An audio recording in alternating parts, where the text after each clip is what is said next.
देखो इस क्वेश्चन में जहां फलन दिया हुआ है f बराबर x की घात 4 और f कहां से कहां पर है, r से r पर,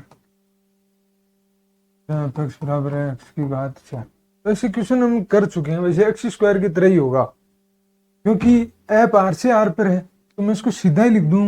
एबेसिडा वाला क्वेश्चन है तो f ऑफ -1 बराबर कितना हो जाएगा, स्क्वायर एक्स की घात 4 हमेशा धनात्मक वैल्यू बनाएगा, मतलब इस फलन के जो परिसर में अवयव आएंगे वो हमेशा क्या आएंगे, धनात्मक। एक्स स्क्वायर का सेम एक्स स्क्वायर को ही लेके चल सकते हो, वो का वो क्वेश्चन है। एफ ऑफ -1 बराबर क्या है, -1 की घात 4। क्या मतलब -1 कितनी बार गुणा होता है, आप इतना तो पता ही है, और ये वैल्यू कितनी आ जाएगी, 1। और एफ ऑफ 1 बराबर 1 की घात 4 बराबर भी क्या आएगा, 1। इसका मतलब एफ ऑफ -1 किसके बराबर है, एफ ऑफ, और -1 क्या बराबर है क्या 1 की, नहीं है सर। इंप्लाइज क्या नहीं है सर, 1 की तो नहीं है, 1 की फलन नहीं है, ठीक है, 1 की नहीं है। अब क्या चेक करना है, एक ये एक्स स्क्वायर वाला डिटो केस है, वही आच्छादक के लिए क्या करोगे, क्योंकि एफ एक्स बराबर एक्स की घात 4 का परिसर क्या होता है, धनात्मक होगा हमेशा। परिसर क्या होगा, धनात्मक वास्तविक संख्याओं का समुच्चय, धनात्मक वास्तविक संख्याओं का समुच्चय होगा।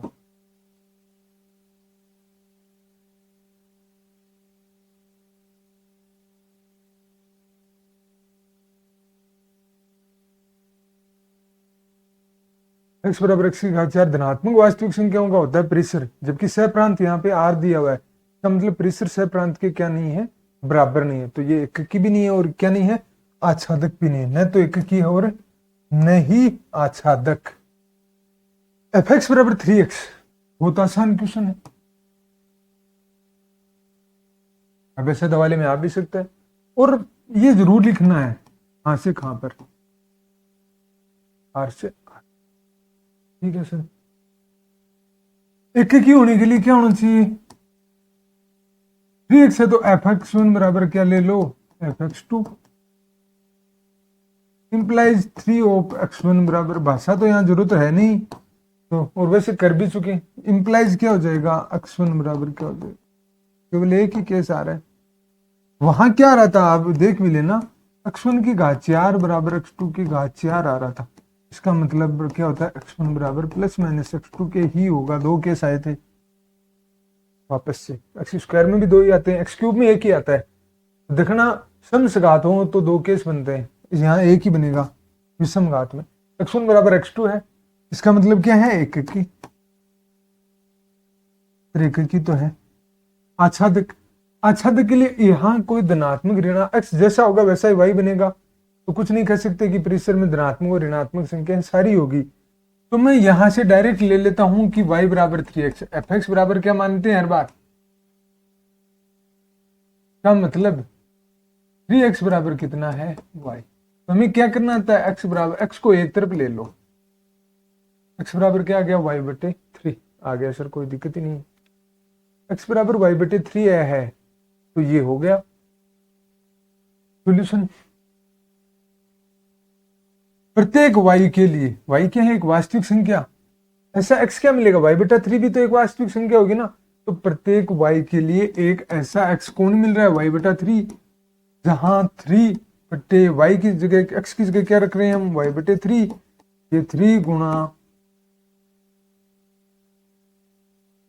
फिर 3x है, करो 3 गुणा y/3, x की जगह y/3 रखा तो मान के आ गया y, तो f ऑफ y/3 बराबर क्या आ रहा है, तो मतलब इस परिसर के प्रत्येक y के लिए हमें एक ऐसा मिल, y x कौन सा मिल रहा है, y/3।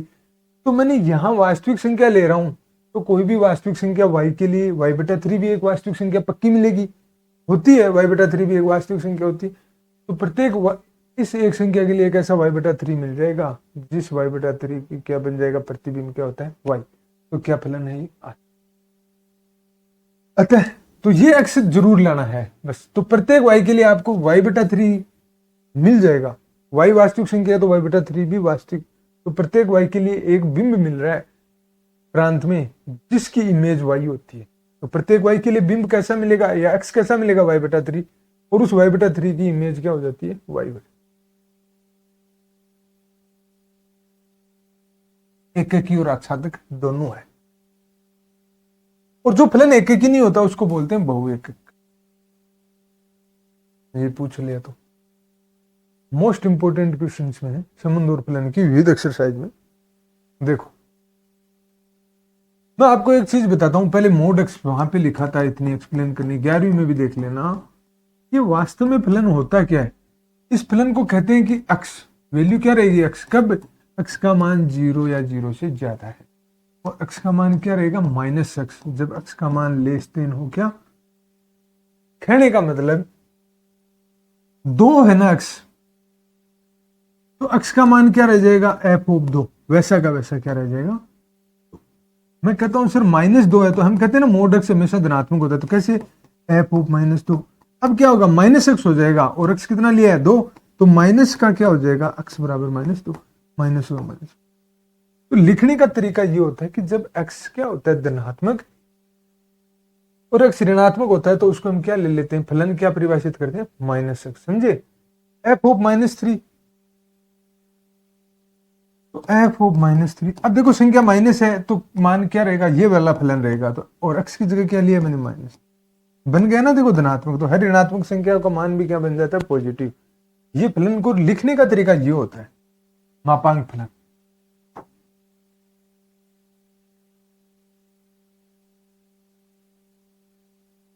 ठीक है, अब देखो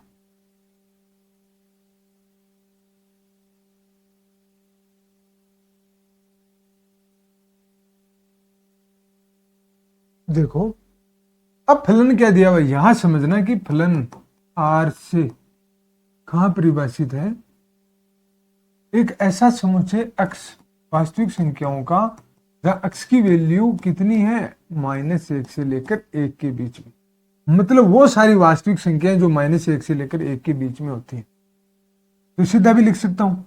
तो यहां इसका सह प्रांत है -1 से लेकर वो 1 के बीच की सभी वास्तविक संख्याओं का समुच्चय, और इसका प्रांत क्या लिया है इसने वास्तविक संख्या, और f(x) क्या लिया है x/1 प्लस मोड x, समझ में आया, ये फलन है, तो मोड आ गया। तो यहां 3 केस बनेंगे, या तो x और y दोनों धनात्मक, एक की निकालेंगे तो पहले f(x) बराबर y लेंगे, x और y बिलोंग टू R लेंगे, 3-4 केस बनते हैं, वो तीनों चारों केस देखेंगे, संभावनाएं क्या बनती हैं। अच्छा इंपॉर्टेंट क्वेश्चन है कि या तो x बराबर क्या है y, यहां हम डायरेक्ट नहीं रख सकते मापांक फलन की तरह, -1 की वैल्यू नहीं पता चलेगा, तो 2 चीजें हैं, एक तो x और y दोनों धनात्मक, 3 केस बनते हैं, 4 भी मान लो, एक ही चेक कर रहा हूं कि x तथा y दोनों धनात्मक हो,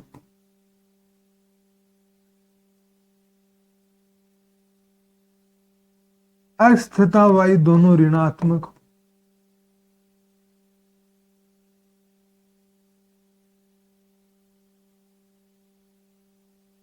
x धनात्मक y ऋणात्मक हो,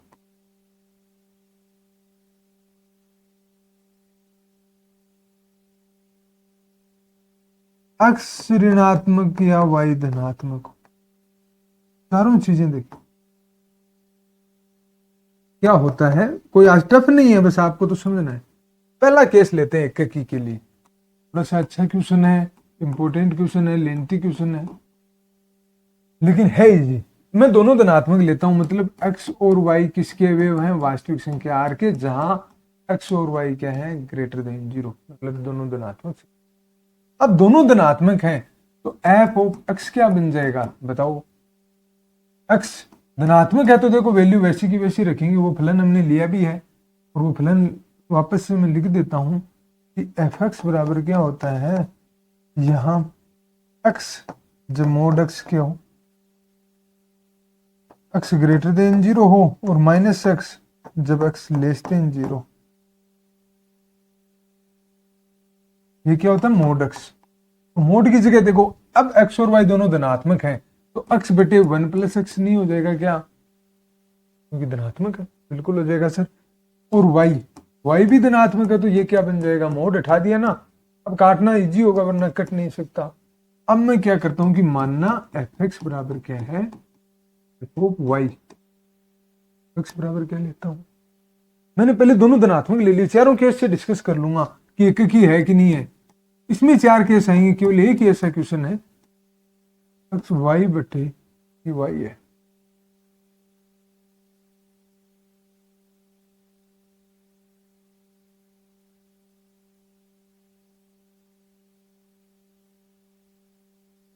फिर 2 गुणा x गुणा 1 प्लस y गुणा 1 प्लस क्या आएगा x प्लस एक्स वाई बराबर y प्लस वाई एक्स, ये दोनों कट जाएंगे, क्या बचेगा x प्लस। सर इस केस में तो धनात्मक है, यदि x और y में दोनों धनात्मक लूं तब तो क्या है, ये एक की है। अब क्या ले लेते हैं, दोनों ऋणात्मक, कोई फर्क नहीं पड़ेगा, सेम ही चीज रहेगी, x व y दोनों ऋणात्मक, दोनों क्या हूं, ऋणात्मक हूं, ये लेने पड़ेंगे यहाँ। तो एफ ऑफ एक्स बराबर क्या है, ऋणात्मक है, तो ये क्या बन जाएगा x बटे 1। अब देखना एक चीज, x बटे 1 माइनस, ऋणात्मक हो तो इस मोड x की वैल्यू क्या हो जाती है, माइनस एक्स, क्या हो जाती है, माइनस एक्स। तो एफ ऑफ माइनस एक्स कितना बन जाएगा, यहां से समझ लेना, देखो x की जगह तो x ही रहेगा, ऋणात्मक है तो है, लेकिन मोड x कितना बन जाता है, ऋणात्मक होते हैं माइनस एक्स, ठीक है। एफ ऑफ एक्स बराबर बनेगा 1 माइनस, और y भी ऋणात्मक है तो y बटे, और मोड ऑफ y की वैल्यू ऋणात्मक हो तो कितना लेते हैं, माइनस का y। अब देखो इंप्लाइज, मान लेते हैं कि एफ एक्स बराबर क्या है सर, एफ ऑफ y है, तो एफ एक्स बराबर क्या होना है, 1 बटे 1 माइनस एक्स वाई बटे 1 माइनस, यहां से चेक कर ले। देखो ये दो मोड x किस पर निर्भर करता है, x धनात्मक या ऋणात्मक पर, तो इस केस में हम चारों केस लेके चलने पड़ेंगे हमें, कोई और पॉसिबिलिटी नहीं है, डायरेक्ट नहीं काट सकता मोड x को, ठीक है सर। अब क्या बना, गुणा कर दो x में y गुणा क्या बनेगा, x माइनस का और y माइनस, फिर कट गया, क्या बना, बराबर y। इस केस में भी क्या है, एक की। तीसरा केस देखो, ये दोनों, अब मैं क्या करता हूं, पहले ले लेता हूं x धनात्मक व y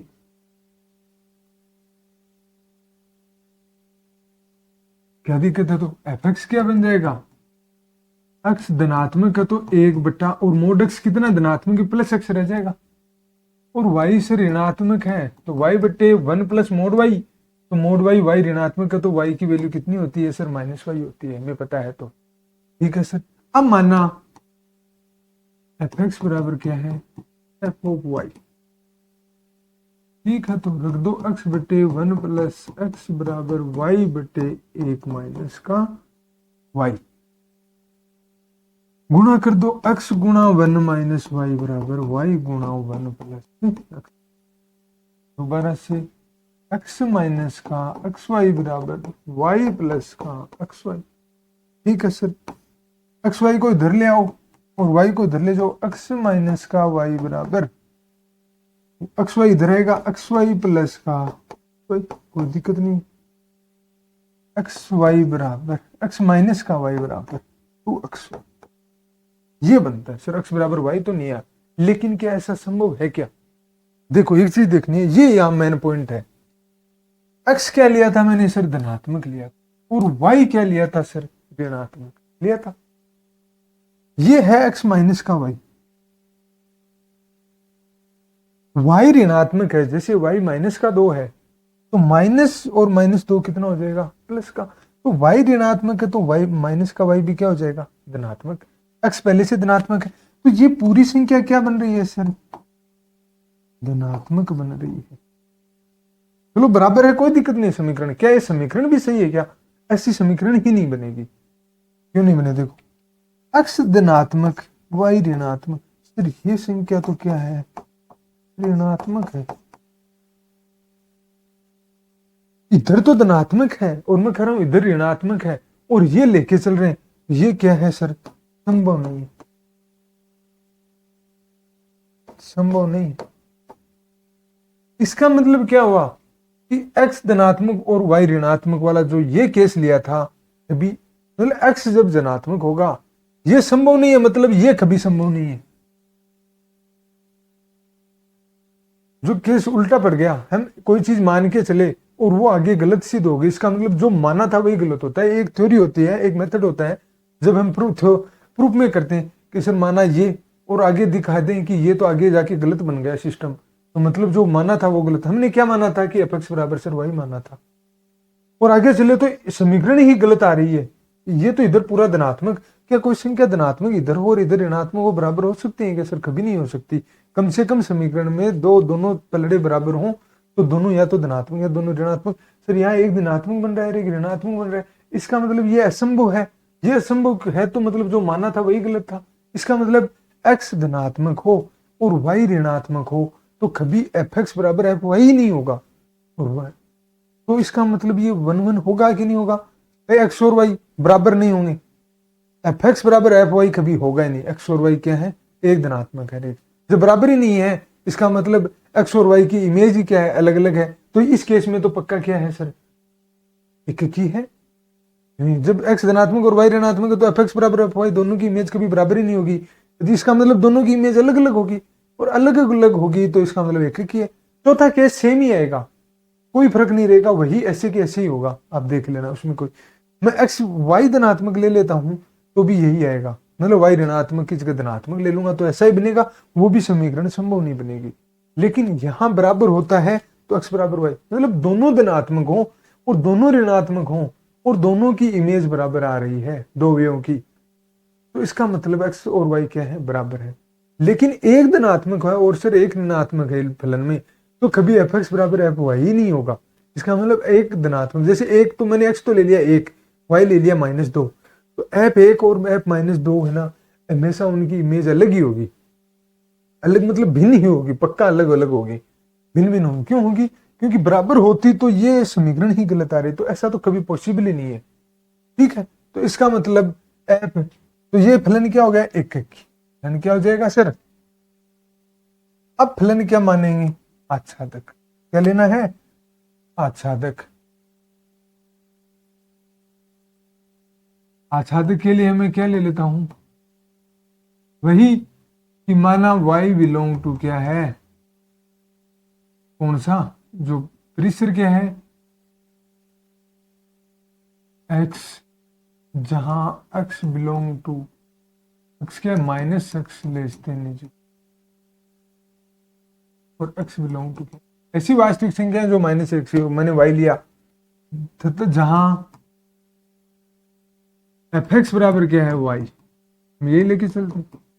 एफ एक्स ऐसा एक्स मिल रहा है, एफ एक्स बराबर क्या है? y, और एफ एक्स बराबर क्या ले लेंगे? 1 प्लस एक्स बटे 1 प्लस, और उसके लिए x मिल रहा है ऐसा कोई ना कोई, तो उसके लिए क्या x मिलेगा? देखो अब हम क्या करते हैं, एक तरफ x को एक तरफ करेंगे और y को एक तरफ, तो x बराबर y प्लस का x बराबर क्या आएगा? y plus x y. x को एक तरफ लेके जाएंगे तो यहाँ क्या आ जाएगा? x माइनस का एक्स वाई बराबर क्या आ जाएगा? y। यहां से x कॉमन लिया तो क्या बना? 1 माइनस का y बराबर क्या बन गया? y। x बराबर क्या बन जाएगा? y बटे 1 माइनस का। तो प्रत्येक y के लिए x कैसा मिल रहा है? y अपॉन में 1 माइनस। y का मान कभी एक नहीं हो सकता, क्योंकि y का एक होती है ये 0 बन जाता है, तो इसका मतलब y एक होती है, ऐसा x कभी नहीं मिलेगा। लेकिन इसने दे रखा है कि y का मान एक नहीं है, -1 से और 1 के बीच में ही परिभाषित है, और इनके बीच में हमेशा हमें क्या मिल रहा है? एक ऐसा x मिल रहा है। अतः प्रत्येक y के लिए x बराबर क्या मिल रहा है? y अपॉन में 1 minus y belong to r है, जहां एफ ऑफ y अपॉन में 1 माइनस क्या बन रहा है? y है लन आच्छादक। तो फलन ये क्या है, एककी भी है और क्या है, आच्छादक भी है। ठीक है, तो प्रत्येक y के लिए आपको क्या मिल रहा है, एक ऐसा x मिल रहा है। यहां मैंने धनात्मक लिया है, आप x में कर दूं प्रत्येक के लिए ऋणात्मक होता तो -x होता, तब भी कोई फर्क नहीं पड़ता, यहाँ प्लस का y आ जाता। तो भी हमें y की वैल्यू क्या नहीं होनी चाहिए, -1, लेकिन -1 भी नहीं हो, दोनों में से एक का ले लो बहुत है। आच्छादक होने के लिए सीधे से fx बराबर y ले लो और फिर उस फलन का मान रख दो fx का, और फिर x को केवल एक तरफ, y को एक तरफ। फिर यहां देख लेना कि ये वाला जीरो कब हो रहा है, और वो यदि उसके सह प्रांत में नहीं होना चाहिए, तो यहाँ ये 0 y बराबर 1 पर हो रहा है और वो इसके परिसर में नहीं है, इसका मतलब हर वैल्यू पर x हमें मिल जाएगा, क्योंकि पीछे वाला फलन क्या है, वास्तविक संख्या। तो पक्का क्या हो जाएगा, आच्छादक। ये विविध अभ्यास का पहला एक्सरसाइज था, काफी इंपॉर्टेंट क्वेश्चन है और अच्छा क्वेश्चन भी था। दूसरा fx बराबर क्या है, x क्यूब। नेक्स्ट क्वेश्चन है fx बराबर x क्यूब, और फलन f कहां से है, r से सर r। और इन्होंने क्या किया कि दिखाइए कि ये एककी फलन है, तो होगा। मैंने कहा था कि देखो x स्क्वायर फलन हो तो x1 स्क्वायर बराबर x2 स्क्वायर लेंगे, तो x1 बराबर प्लस माइनस का x2 सम फलन होते हैं, क्योंकि किसी का भी स्क्वायर, ऋणात्मक का स्क्वायर भी धनात्मक बन जाता है। लेकिन क्यूब होता है, क्यूब ऋणात्मक का ऋणात्मक ही बनेगा, धनात्मक का धनात्मक ही बनेगा। तो यहां इस केस में देखो, माना x1 कोमा x2 किसके अवयव हैं, और साथ में ये भी मान लिया fx1 बराबर क्या है सर, इंप्लाइज ये मान के चलेंगे, एक ही दिखाना है तो fx1 बराबर fx2 मानेंगे, और क्या दिखा देंगे, x1 बराबर x2 दिखाना। तो देखो x1 क्यूब बराबर क्या ले ले हो, और दो किन्हीं भी अवयवों की क्यूब जो घन होता है, या क्यूब बोल सकते हो, वो तभी बराबर होता है, ये संख्याओं का नियम है, जब x1 बराबर क्या हो, देखो -2 का क्यूब कितना होता है, -8, 2 का क्यूब 8। इसका मतलब कोई भी ऐसी संख्या जिसका क्यूब दूसरे के बराबर है, केवल एक ही कंडीशन है, वो संख्या बराबर होगी। हाँ ये हो सकता है 2 का स्क्वायर 4 -2 का स्क्वायर, स्क्वायर बराबर हो तो संख्या एक दूसरे की ऋणात्मक भी हो सकती है। 2 का 4 16, -2 के घात 4 भी 16। तो ये घात विषम संख्याएं हैं, तब वो संख्याएं एक दूसरे की ऋणात्मक हो तो भी उनका जो घात यदि धनात्मक सम संख्या है तो बराबर हो सकते हैं। ऋणात्मक हो तो केवल एक ही केस होता है कि वो संख्याएं दोनों क्या हों, बराबर हों। तो ये फलन क्या होता है समझ में। नेक्स्ट क्वेश्चन, हाँ ये अच्छा क्वेश्चन है। एक अरिक्त समुच्चय x दिया हुआ है, तो संबंध परिभाषित करना। एक अरिक्त समुच्चय x दिया हुआ है, कोई समुच्चय x दिया हुआ है, तथा px क्या है, जो कि x के समस्त उप समुच्चयों का समुच्चय। ये एक परिभाषा भी आती है कि एक ऐसा x के समस्त उप समुच्चयों का समुच्चय, जिसको पावर सेट भी कहते हैं, घात समुच्चय भी कहा जाता है। आपने 11th में पढ़ा होगा। कैसे, पहले तो इसको समझते हैं कि क्या होता है x के समस्त उप समुच्चयों का समुच्चय। मैं x बराबर ले लेता हूं 1 2 3, 11th का क्वेश्चन है वैसे तो ये, पहले समुच्चय को समझे। अब इसके टोटल कितने उप समुच्चय बन सकते हैं अधिकतम। उप समुच्चय क्या होते हैं कि एक ऐसा समुच्चय जिसका प्रत्येक अवयव किसी दूसरे उस x में क्या विद्यमान, जैसे x का कोई उप समुच्चय होगा a, तो a का प्रत्येक अवयव किस में विद्यमान होगा, x। और हमने ये भी पढ़ा है कि किसी भी जो उप समुच्चय क्या होते हैं, टोटल किसी भी, मान लो x में n अवयव है तो x के उप समुच्चयों की संख्या होती है 2 की घात n। ये भी 11th में पढ़ा है। तो इसके टोटल उप समुच्चय 2 की घात, इसमें कितने अवयव है 3, तो कितने होंगे 8। कौन कौन से होते हैं वो भी हम देख लेते हैं। सबसे पहले देखो, एक तो फाई होता है। फाई हमेशा हर समुच्चय का क्या होता है, उप समुच्चय। एक इसका उप समुच्चय होता है, 2 भी है, 3 भी है, फिर हम बनाएंगे 1 2 भी होगा, फिर बनाएंगे 1 3 भी होगा, फिर होगा 2 3 भी होगा, और लास्ट में होता है 1 2 3। स्वयं भी किसी भी समुच्चय का क्या होता है, उपसमुच्चय। तो इसके कुल कितने उपसमुच्चय, जैसे इसमें 4 अवयव होते हैं तो 2 की घात 4, 16 इसके उपसमुच्चय होते, लेकिन तुम्हें बना के भी देखे हो। इसमें 5 होते तो 4 तक हमें इंपॉर्टेंट रहता है कि किसी अक्ष में यदि 4 अवयव हैं तो इसके उपसमुच्चय बनाने हमें आने भी चाहिए। वो आप देखना 11th वाले हम टॉपिक में, हम जब क्लासों में आप देखोगे ना, हमारी क्लासों में, तो मिल जाएंगे आपको। 3 वाला मैंने वापस से बता दिया। और हो निकालोगे कैसे, संख्या का पता, 2 की घात है 4 है तो 2 की घात 4, मतलब 16 उपसमुच्चय होते हैं। अब इन सभी उपसमुच्चयों का समुच्चय घात समुच्चय करना, इसका कोई भी उपसमुच्चय बाकी नहीं रह सकता इससे बाहर। तो घात समुच्चय में अक्ष का घात समुच्चय का मतलब इस अक्ष के जितने भी पॉसिबल उपसमुच्चय हो सकते हैं वो सारे इसमें है। आया समझ में? पहली चीज तो ये। फिर विचार कीजिए, विचार हमने कर लिया जो विचार करना था कि पीएक्स एक उपसमुच्चय, समस्त उपसमुच्चयों का समुच्चय होता है जिसे घात समुच्चय भी कहते हैं, और वो हमने एक एग्जाम्पल के द्वारा बना के भी देख लिया। अब निम्नलिखित तरफ से पीएक्स में एक संबंध स्थापित करना है, तो यहां संबंध पूछा है इन्होंने।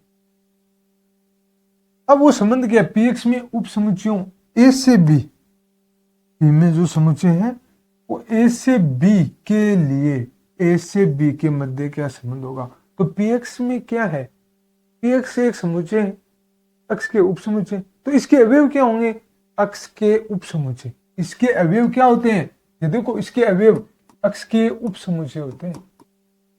तो ठीक है, ए और बी, इसका मतलब पीएक्स के 2 अवयव हैं ए और बी, तो वो क्या है, अक्ष के उपसमुच्चय, ये 2 अवयव होंगे। ए से बी में संबंध होता है यदि और केवल यदि संबंध क्या है, ए बी से क्या है। और संबंध क्या है, मैंने 2 अवयव ले लिए पीएक्स के, और ए और बी के मध्य भी संबंध कब होगा, जब ए बी का क्या हो, उपसमुच्चय हो, छोटा नहीं, ए बी का भी क्या हो, उपसमुच्चय। इसका मतलब देखो, एक से संबंधित है क्या, फिर खुद हमेशा खुद का क्या होता है, उपसमुच्चय होता है। 2 से संबंधित होगा, क्योंकि 2 खुद का क्या है। देखो, पीएक्स के अवयवों के मध्य संबंध कब होगा, जब ए बी का क्या हो, उपसमुच्चय हो। फिर फाई भी तो सबका होता है, तो फाई और 1 के मध्य भी संबंध होगा, फिर फाई और 2 के मध्य भी संबंध होगा, क्योंकि फाई हमेशा खुद, हर अवयव का फाई और फाई के मध्य भी संबंध होगा। एक अवयव खुद का क्या होता है, उपसमुच्चय होता है। ठीक है सर, फाई इन सब का उपसमुच्चय है, तो फाई इन सब के साथ भी उपसंबंध बना लेगा, एक खुद के साथ भी बना लेगा, एक 1 3 का भी उपसमुच्चय होता है, एक 1 2 का, तो 1 3 अवयवों के साथ संबंध बनाएगा। 2 भी 2 खुद का होता है, इसके साथ भी बना लेगा, इसके साथ भी। तो ऐसे आप चेक कर सकते हो, ऐसा कोई संबंध है तो ये बनाना कोई जरूरी नहीं है, बड़ी हमें दिया ही नहीं है कि एक्स कौन है, ये तो हमने ऐसे उदाहरण से समझाया आपको। तो करने का यदि कुछ नहीं दिया हो तो हम क्या करते हैं वो देखो, पीएक्स में एक तुल्यता संबंध दिखाना है, फिर हम तुल्यता संबंध दिखा देंगे। कैसे दिखाएंगे, ऐड करो।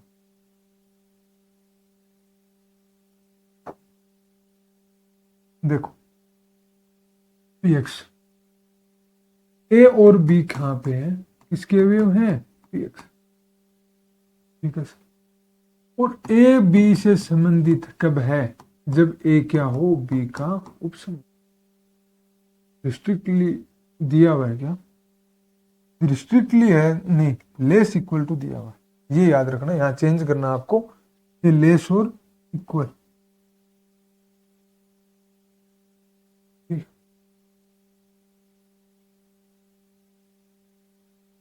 लेस और इक्वल है, ठीक है।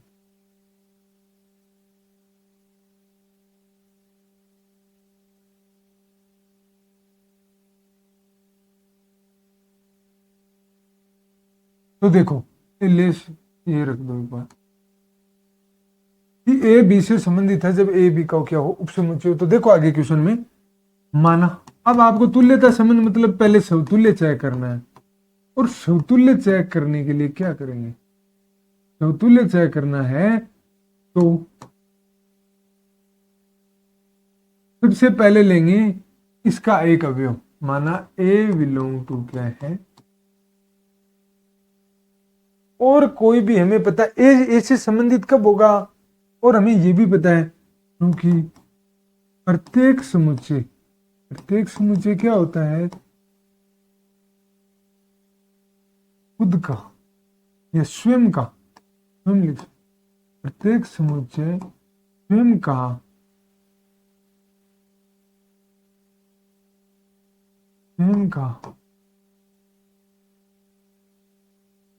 उपसमुच्चय होता है। तो प्रत्येक समुच्चय खुद का क्या होता है, उपसमुच्चय होता है। अतः ए किसका उपसमुच्चय, ए का, और px का कोई भी अवयव यदि उपसमुच्चय है तो ए से संबंधित होगा कि नहीं होगा। इन्हें यही तो बोला है कि ए और बी एक दूसरे से तभी संबंधित हैं, px के कोई अवयव, जब ए बी का क्या हो, उपसमुच्चय हो। और प्रत्येक समुच्चय खुद का क्या होता है, उपसमुच्चय। इसका मतलब ए संबंधित है, तो ये फलन क्या है, एक की तो है। दूसरी चीज हमें चेक करना है सम्मित, सम्मित देखते हैं। अब सम्मित में मैंने उस टाइम भी बताया था कि मानेंगे ए रिलेटेड बी मानेंगे और फिर दिखाएंगे बी भी किससे संबंधित है, या हम दिखाते हैं कि माना एक्स कोमा वाई क्या है, आर, माना ए कोमा बी किस में है, संबंध आर में है।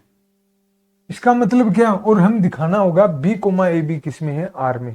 वहां लिया था एक्स कोमा वाई, यहाँ ए बी ले रखा है तो ए बी ले आर में। इसका मतलब क्या है, ए बी का क्या है, ए ले लिया। लेकिन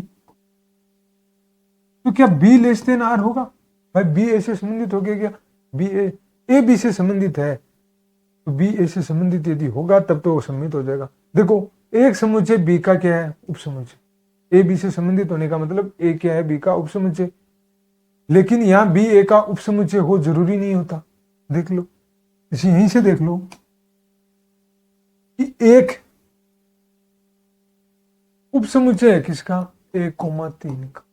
तो क्या ये थोड़ी हो गया यहां से 1,3 किसका उपसमुच्चय है, 1 का।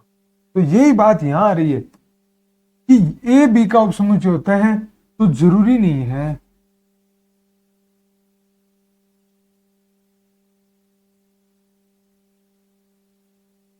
और रिस्ट्रिक्टली आ रहा है तो क्या नहीं होगा, बी सीधा ही लिख दो, बी ए का उपसमुच्चय नहीं होगा। ए यदि बी में है, इसका मतलब ए बी का उपसमुच्चय, तो बी कभी भी ए का उपसमुच्चय नहीं हो सकता। दोनों केस कभी नहीं हो सकते, रिस्ट्रिक्टली दिया हुआ है। इक्वल टू होता तो क्या पता बराबर होते, तब तो हो सकता था। इसका अतः है सम्मित नहीं है,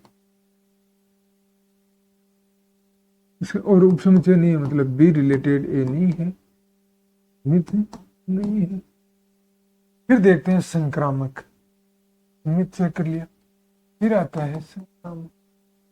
संक्रामक में मैंने लिया था A comma B belong to R, जहां A B C belong to P X है, A comma B belong to R है, B comma C belong to R हो, तो क्या दिखाना है हमें, ए कोमा सी। तो A comma B belong to R है, इसका मतलब ए बी का क्या है, उपसमुच्चय है सर।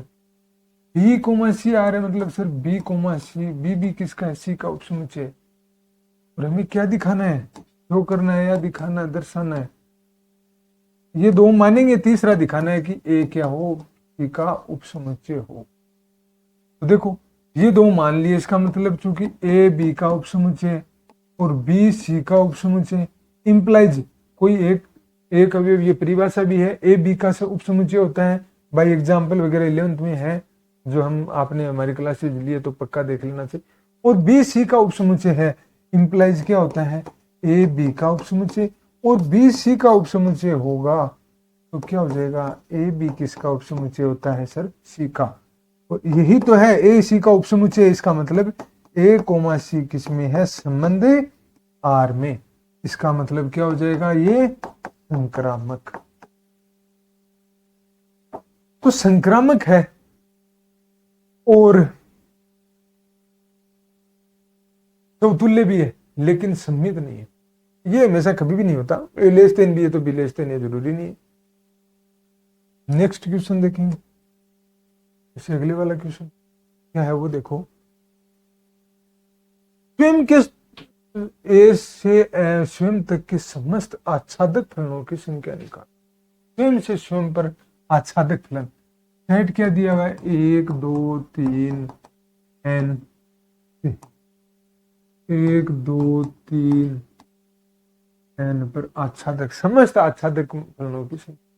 सबसे पहले तो आच्छादक फलन क्या होता है कि तुम जैसे f x से y में हो, यहाँ f यहां से यहां पर है, इसका मतलब इसके प्रत्येक अवयव के लिए प्रांत में एक ऐसा अवयव होना चाहिए जिसके प्रतिबिंब ये हो।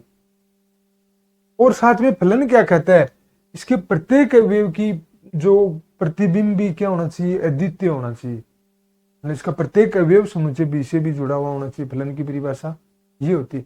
देखो फलन क्या कहता है, इस छोटे से एग्जाम्पल के द्वारा देखो, 1 2 3 और दूसरा भी यहाँ कितना दिया हुआ है, मैं कहता हूं ये फलन है, ठीक है। फलन है मतलब इसका प्रत्येक अवयव जुड़ा हुआ होना चाहिए, इसका प्रत्येक अवयव किसी न किसी एक अवयव से जुड़ा हुआ होना चाहिए।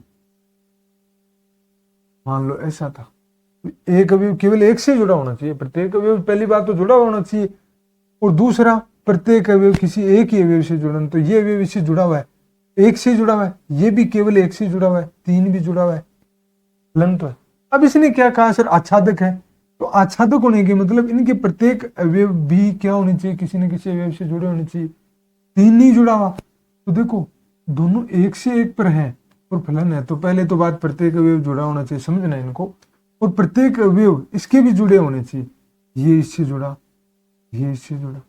अब ये अवयव किसी और से एक से जुड़ता तो आच्छादक नहीं बचता, मतलब 3 केवल 3 से जुड़ सकता है।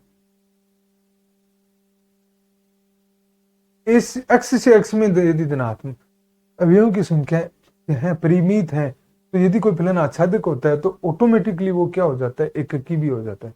आच्छादक और फलन की शर्त लगाएंगे तो प्रत्येक अवयव एक से जुड़ेगा, एक को छोड़ नहीं सकता, और एक अवयव 2 से जुड़ नहीं सकता कभी। मैं ऐसा कर दूं सर, आप ऐसा कर दो, इसको तो उठा दो,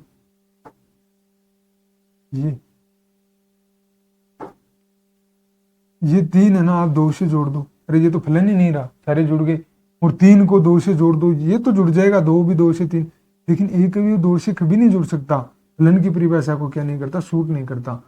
तो कोई यदि परिमित संख्याओं का समुच्चय ऐसे ए में यदि कोई फलन है और वो आच्छादक कहता है, तो वो साथ में क्या होगा, एककी भी हो जाएगा। इसका मतलब यदि 1 2 3 4 है, यहां भी समझो 1 2 3 4 है, फलन है, आच्छादक है, तो एक अब 2 4 से जुड़ सकता है, कोई जरूरी नहीं है 3 2 से, लेकिन प्रत्येक अवयव केवल एक से जुड़ सकता है, तभी ये एक फलन और आच्छादक बनेगा, ऑटोमेटिकली 1 1 बन जाएगा। ये चीज देखनी आपको, सोचनी कि समझे कि नहीं समझे, कि देखो फलन है तो एक अवयव एक से, ये 2 में इसको छोड़ दूंगा, मान लो जोड़ दिया, तो अब एक अवयव बाकी रह जाएगा। अब 3 को मैं इससे जोड़ दूं, मान लो 4 को इससे, तो एक रह जाएगा ना। कदो सर नहीं, तो 2 की इमेज एक ही हो सकती, केवल एक अवयव किसी एक ही अवयव से जुड़ सकता है फलन होने के लिए, तो ये रह जाता, और ये नहीं रहना चाहिए। इसका मतलब 2 जो ये 3 अवयव है, ये 2 अवयव एक से तो नहीं जुड़ सकता, तो 3 2 से जुड़ा है, मैंने कहा 2 1 से, तो ये 2 अवयव एक साथ नहीं जुड़ेंगे, ये कहीं ना कहीं 4 से ही जुड़ेगा, तो ये आच्छादक होने की शर्त है। तो यदि ये समझ लिया, अब देखो तो ऑटोमेटिकली ये फलन एक की ओर क्या हो जाएगा, आच्छादक। अब देखो मैं इसको ऐसे लिख दूं, 1 2 3 n अवयव, लन भी है, आच्छादक भी है,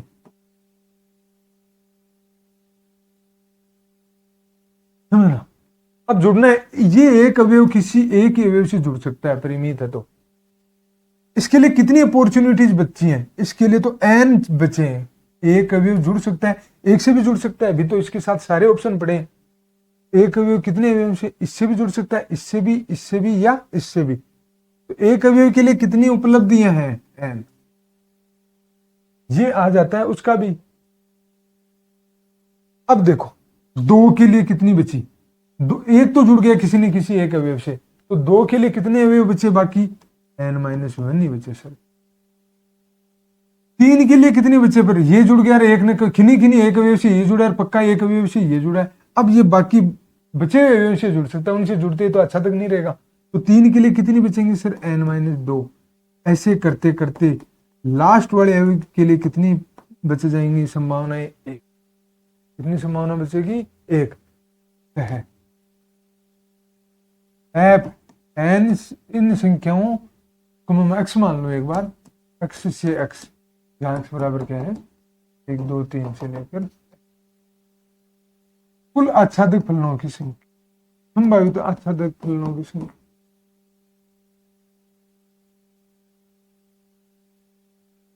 और कुल फलनों की संख्या निकालनी है तो देखो पहले के लिए n, दूसरे के लिए कितनी थी n-, फिर ऑप्शन है तीसरे के लिए n-2, और ऐसे ही 2 गुणा 1।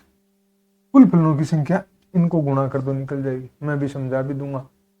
तो कितनी बनी, फैक्टोरियल n होता है ये, फैक्टोरियल n। इसको एक एग्जांपल द्वारा और समझाता हूं। तो कुल अवयवों की संख्या देखो, एक के लिए कुल कितने ऑप्शन थे, इतने। एक वही जो छोटा सा लेते हैं, ये अच्छा क्वेश्चन है वैसे समझने के लिए, एग्जाम टाइप के लिए अच्छा है। यहाँ भी 1 2 3 3 ही अवयव ले लिए। अब देखो एक के लिए कुल कितने मौके में है, एक से भी जुड़ सकता है, पहले 1 से जोड़ लिया। आप तो कह सकते हो सर एक तो 2 से भी जुड़ सकता था, आपने एक बार किसी से भी जोड़ लिया।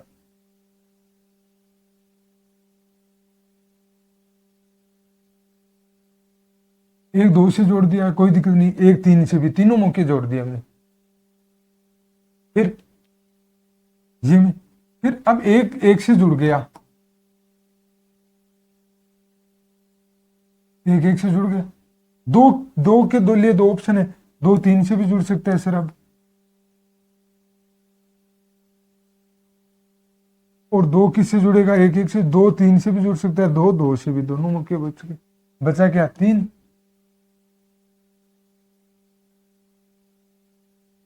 एक से जुड़ गया, 2 बचा क्या, 3। तो 3 किससे जुड़ सकता है, 3 से 2 से भी जुड़ सकता है, और 3 किससे जुड़ सकता है। तो टोटल एक के लिए कितने मौके थे, 3। देखो एक से जुड़ गया। अब आपने क्या किया, एक से, तो 2 किससे जुड़ सकता है, 3 से, और 3 आप कहते हो 2 से जुड़ता है, तो 3 3 से जुड़ेगा, एक तो ये बन गया। एक से जुड़ा, आपने कहा सर 2 तो 3 से जुड़ेगा, 3 2 से बढ़ेगा, 2 मौके, तो ये खत्म हो गए। अब आपने कहा सर नहीं, एक तो 2 से जुड़ेगा, तो मैं कह दूंगा 2 के लिए 1 से जुड़ सकता है, और 2 3 किससे जुड़ेगा, फिर स्थिर 3 से। एक 2 से जुड़ा, यहीं देख लो, एक 2 से जुड़ा, अब 3 1 से नहीं, तो 3 को 1 से जोड़ दो, बचा क्या, 2 3 से जुड़ गया, 4। ऐसे 2 और बनेंगे, एक 3 से जुड़ेगा तो फिर बचेगा 2, एक बार 1 से जुड़ सकता है, 2 बार 2 से जुड़ सकता है। तो टोटल कितने बन सकते हैं, टोटल 6। तो मतलब एक को कितने मौके मिले, 3। बचे 2 के लिए कितने मौके अवेलेबल रहेंगे, 2। 3 के लिए कितना बचेगा, केवल 1। तो 3 गुना 2 गुना 1, कुल फलनों की संख्या कितनी हो जाएगी, 6। यही क्वेश्चन था, इंपॉर्टेंट है, बढ़िया भी है, छोटा सा। वैसे पिक्टोरियल एन से याद भी रख सकते हो कि एक कोई परिमित समुच्चय हो तो एफ ऐसे में कुल ऑन2 या आच्छादित फलनों की संख्या फैक्टोरियल एन के बराबर होती है। तो इनमें 4 अवयव हैं, तो 4 × 12 = 24, कितने हो जाएंगे, फैक्टोरियल 4 कुल आच्छादित। और वो हमेशा साथ में एक भी होते हैं, ये और ध्यान रखना।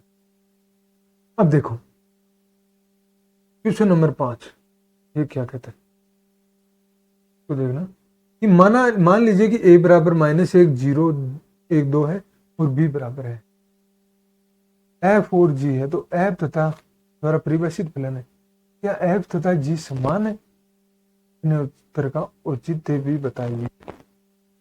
देखो समान होने के लिए इसने दे भी दिया, साथ में आपको दिया हुआ है कि कोई भी फलन या 2 फलन समान कब होते हैं, f और y। जैसे f मैं 1 पर वैल्यू निकालूं, कोई भी 2 फलन समान है, f(x) और g(x), केवल तभी हो सकते हैं जब वो प्रांत की प्रत्येक वैल्यू पर बराबर हो। मान लो प्रांत में कितने अवयव हैं, केवल 3 है, 1 2 3। तो f1 बराबर g1 ही होगा, f2 बराबर g2 हो, और f3 बराबर g3 हो, तभी फलन क्या होंगे, बराबर होंगे। मतलब प्रांत की प्रत्येक वैल्यू पर यदि फलन बराबर है एफ 1 पर भी बराबर हैं, दोनों प्रांत में अनंत अवयव हैं, तो उन अनंत अवयवों पर बराबर हो तभी दोनों फलन क्या हो सकते हैं, बराबर, वरना किसी एक भी प्रांत के एक भी अवयव पर यदि दोनों फलनों का मान बराबर नहीं, मैं कह दूं एफ 2 पर भी बराबर है, 3 पर भी बराबर है, लेकिन एक पर बराबर नहीं है, तो यहां से भी सीधा हो जाएगा। तो कम से कम बराबर नहीं होने के लिए तो आपको एक ही अवयव ढूंढना है जिस पर दोनों फलनों का मान बराबर नहीं, और बराबर होने के लिए सब पर चेक करना है। तो यहां यही दिया हुआ है कि ये जो दो फलन है एफ और जी, ये संकेत भी दिया हुआ है इन्होंने, और आपकी पिछले साल भी था ये इतना बड़ा, यानी 11th में पढ़े कि कोई भी दो फलन बराबर होते हैं ए से बी पर, जी भी ई से ए पर, बी पर सो, यदि एफ ओ ए बराबर ए प्रत्येक एक, इसका मतलब क्या है कि प्रांत की प्रत्येक वैल्यू पर एफ ए बराबर क्या होना चाहिए, जी ए। ठीक है सर। अब देखो फलन एफ कहां से कहां दिया हुआ है, -1, 0, 1 और 2 से लेकर -4, -2, 0 और 2, दोनों फलन इसी पर ही परिभाषित है, एफ और जी। बराबर होने के लिए कम से कम पहली चीज तो ये है कि दोनों का प्रांत भी बराबर होना चाहिए, दोनों का सहप्रांत भी, फिर प्रांत की प्रत्येक वैल्यू पर भी फलन के मान क्या होने चाहिए, बराबर होने चाहिए, दोनों चीजें होनी चाहिए। देखो दोनों का प्रांत बराबर है, फिर दोनों का सहप्रांत भी बराबर होना, और साथ में प्रत्येक वैल्यू पर प्रांत की पर दोनों फलनों का मान भी बराबर। तो ये तो प्रांत और सहप्रांत दोनों के दिए हुए। फलन एफ बराबर क्या है, x² माइनस, और जी एक्स बराबर क्या दिया हुआ है, 2/mod ऑफ x माइनस 1/, प्रत्येक पर मान निकाल लो, प्रत्येक वैल्यू पर चार ही वैल्यू है तो मान ही निकाल ले सकते हैं। बराबर पूछेगा तो लिमिटेड ही देगा, एफ ऑफ -1 कितना हो जाएगा, x की जगह -1 रख दो, और -1 का स्क्वायर कितना हो जाएगा 1, और माइनस प्लस माइनस का कितना हो जाएगा,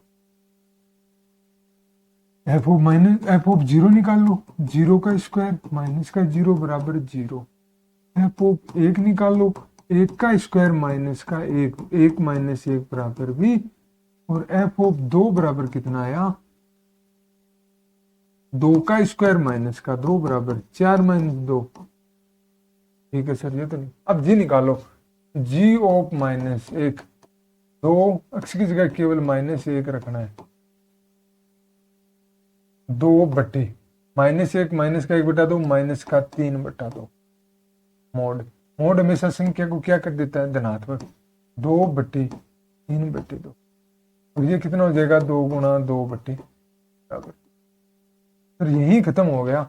एफ ऑफ -1 तो 2 आ रहा है, जबकि जी ऑफ -1 क्या आ रहा है, 4/3, बाकी की जरूरी नहीं, क्योंकि एफ ऑफ -1 बराबर not is equal to g of, एक ही वैल्यू पर भी बराबर नहीं है तो क्या फलन जी समान नहीं।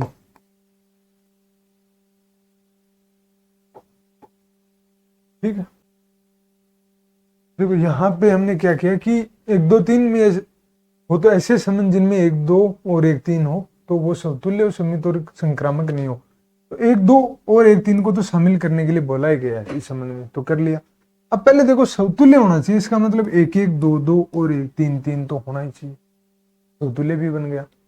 और सम्मित होना चाहिए, इसका मतलब 1, 2 से क्या बन जाएगा सर, 2, 1 भी होना चाहिए, 1, 3 से 3, 1 भी होना चाहिए, 1, 1 का तो यही हो जाएगा, 2, 2 का यही, 3, 3 का, अब तो ये समतुल्य और सम्मित हो गया। और साथ में संक्रामक नहीं हो, तो देखो संक्रामक है कि नहीं चेक कर लो, तो इसके दो अवयव आपको देखने होंगे, एक तो क्या है 1, 2 में, और साथ में क्या है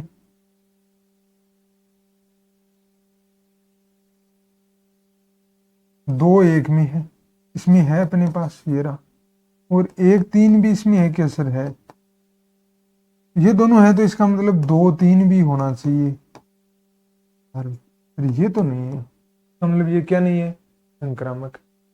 क्या और भी ऐसा बन सकता है क्या, अब देखो इसमें 1, 2 के कितने जोड़े बनते हैं, 1, 1 से बनता है, एक चीज देखना, 2, 2 से, और 3 के साथ 1, 2 से, 2, 3 बन सकता है। अधिकतम पेयर कितने हो सकते हैं, इसके टोटल उपसमुच्चय कितने होते हैं, 8, तो अधिकतम कितने संबंध बन सकते हैं, 3, 3 से जुड़ सकता है, 1, 2 से, 2, 3 से, और 3 किसके साथ, 1 के साथ, फिर बचता है सर यहाँ से 2, 1 भी हो सकता है, 3, 2, ऐसे अधिकतम एक थी, अधिकतम प्रत्येक संबंध में यही 8 पॉसिबल अवयव आ सकते हैं, 3 3 6 और 3 9। अब इसमें कितने आ गए, 3 3 6 1 7, बचा कौन सा, 2 बचे।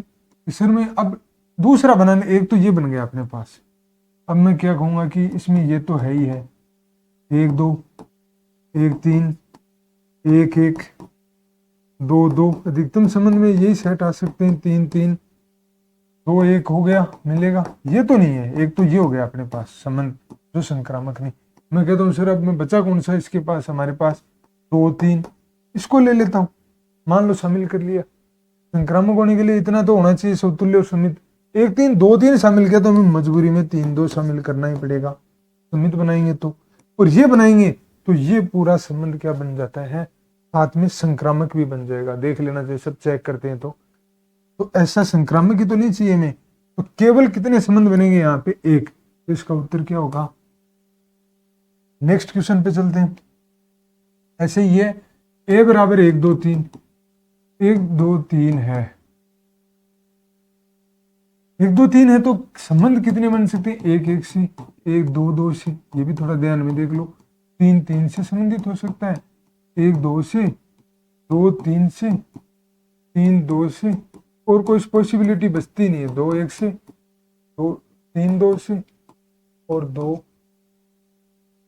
3 2 से आ गया, 3 1 से आकर, और एक अधिकतम ये हो सकते हैं बस संबंध में, आर में अवयव। अब आर में देखो क्या पूछा है, 1 2 को तो शामिल करें, 1 2 को तो क्या करता हूं, शामिल कर, और तुल्य संबंध हो, तुल्य मतलब समतुल्य हो। समतुल्य होने के लिए पहली चीज शर्त क्या है, 1 1 से संबंधित, 2 2 से, तो मिनिमम वाला सेट बना रहे हैं, 3 3। फिर कह रहे सर सम्मित होना चाहिए, तो इसका तो खुद ही हो जाए व्युत्क्रम, इसका भी ए बी का बी ए है, 2 2 का भी बी ए क्या 2 2 ही हो जाए, 3 3 का, 1 2 का कितना हो जाएगा, 2।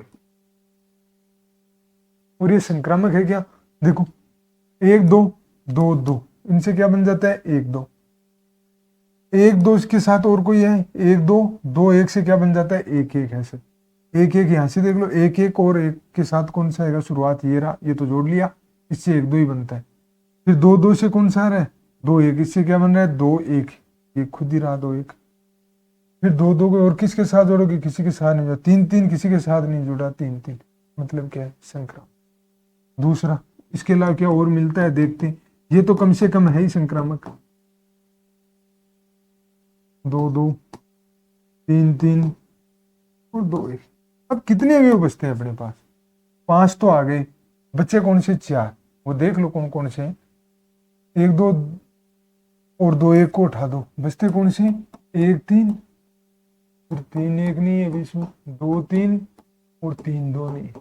अब मैं केवल एक अवयव इसमें शामिल कर लेता हूं एक बार, कम से कम। दूसरा बनाना है तो कम से कम इनमें से कोई भी एक मर्जी से शामिल करूंगा, ठीक है सर। 1 3 किया तो सम्मित बनाने के लिए 3 1 भी तो होना ही चाहिए, ठीक है सर।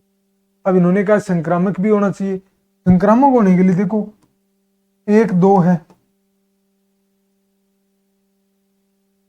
2 1 है अपने पास ऐसे, और 1 3 भी इसमें है, ये देखो 2 1 भी है, 1 3 है, और संक्रामक भी बनाना है, इसका मतलब 2 3 भी इसमें होना चाहिए, तभी बन सकता है। तो यदि एक इसको शामिल कर लिया ना, तो फिर 3 1 भी करना पड़ेगा समिति के लिए, और फिर 2 3 भी शामिल करना पड़ेगा तुल्यता बनाने के लिए, और 2 3 कर लिया तो 3 2 भी समिति के लिए करना ही पड़ेगा।